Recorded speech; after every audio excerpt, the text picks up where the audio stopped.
Hey guys, we are so excited to be back with another Foundations video on vocals today.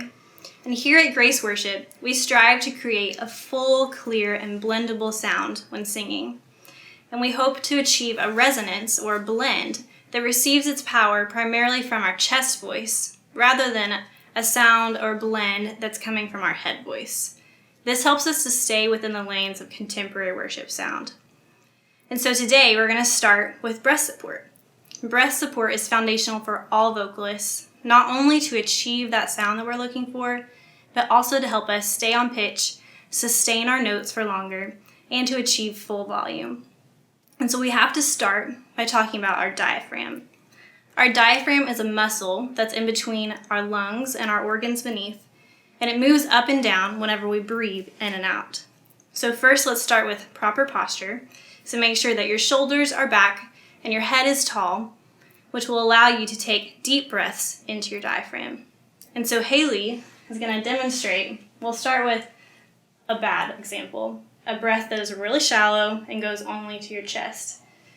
So you'll see her chest is expanding out and her shoulders are moving up. And that's not what you want to do because you don't have any power and you're not going to be able to sustain for a long time. So instead, we're going to take a deep breath all the way to the bottom of your diaphragm.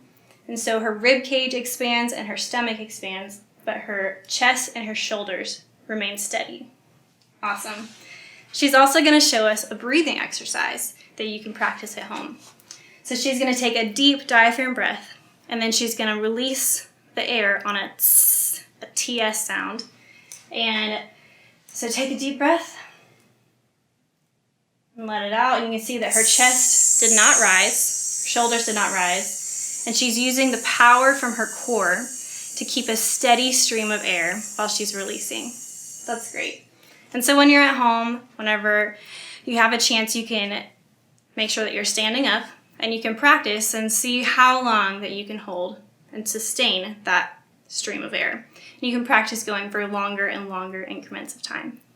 Yeah, and in addition to proper posture, we also want to be aware of how we're holding our head and even our face. Something as simple as your eyebrows and raising your eyebrows will help you stay on top of a pitch, especially when you're reaching higher and higher. And we also want to look at our head position and stay at a 90-degree angle. Instead of when you reach for a higher note, it's easy to kind of look up towards the sky, or if you're reaching for a lower note, touch your chin to your chest, and neither one of those are great. Doing that will make you strain your vocal cords, and we don't want to do that because we want to keep your vocal cords as healthy as possible for longer. So make sure you're at a 90-degree angle, and that will help keep those vocal cords healthy. And in addition to knowing how to support our voices, it's also important to know our range. So we want to ask ourselves 3 questions. 1, what's the lowest note that I can comfortably hit? 2, what's the highest note I can comfortably hit? And 3, what is my breaking point between my chest voice and my head voice, or your falsetto? And the word comfortably is really important here because, like I said, as you strain for notes, it'll cause damage, and we don't want to do that. So make sure, as you're figuring out your range, you're making sure that it's comfortable for you. So I want to show you how to find that breaking point if you don't already know yours. So an easy way to do that is just singing a scale. So if this is our scale and I'm singing do, re, mi, fa, sol, la, ti, do, my breaking point was right there between that B and the C sharp.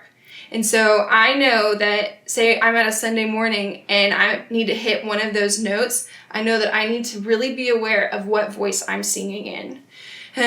This is important because it helps you choose the right keys for Sunday mornings, and it helps you prepare as you practice at home and knowing how to make sure you're staying healthy while you practice.